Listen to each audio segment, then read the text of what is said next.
Samantala, kapapasok lamang po ng balitang ito, sumagot na po si Manny Pacquiao tungkol sa ikinakasang laban nila ni Floyd Mayweather Jr.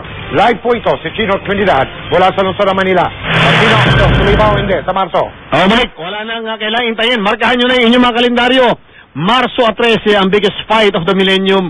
Manny Pacquiao agrees to face ito pong si Floyd Mayweather Jr. Okay naman sa March 13, and then inaayos pa ni Bob, pina-finalize pa lahat.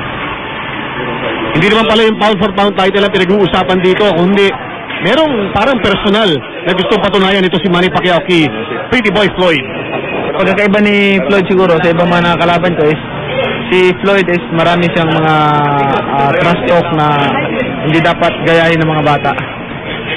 At doon sa maraming nag-aalangan, lalo na si Coach Freddy na baka masyadong maaga, lalo na doon sa injury na tinamo nitong si Manny Pacquiao, doon sa kanyang laban na huli kay Miguel Cotto. Sabi ni Manny kanina, handa na siya, yung katawan ka naman ready, pero inamin din niyang hindi na siya bumabata.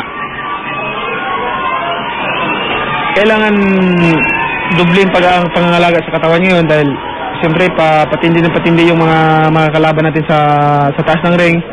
And then, of course, paedad tayo ng paedad, so kailangan pabawas yung mga ano na, alam mo na yan. Yung mga kung ano man ho yung alam nyo na yon, hindi ko ho alam yan. Basta, ang alam ho natin, nakakasana ang date. Ito po ay sa March 13. Ang isa sa mga detalyeng dapat pag-usapan, yun na lang tinatawag na weight na paglalabanan ng dating pound for pound king na si Pretty Boy Floyd at ng kasulukuyang pound for pound king na si Manny Pacquiao. Mike?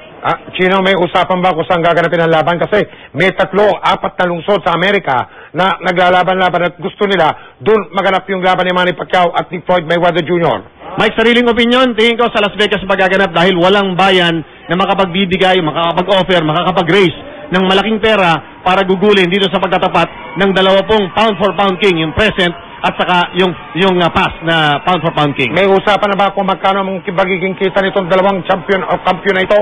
Chino? Yan ang key dyan na Mike, paano napapayag si Manny Pacquiao knowing na ito napakaagang laban. Pero sa panukat natin Mike, hindi bababa.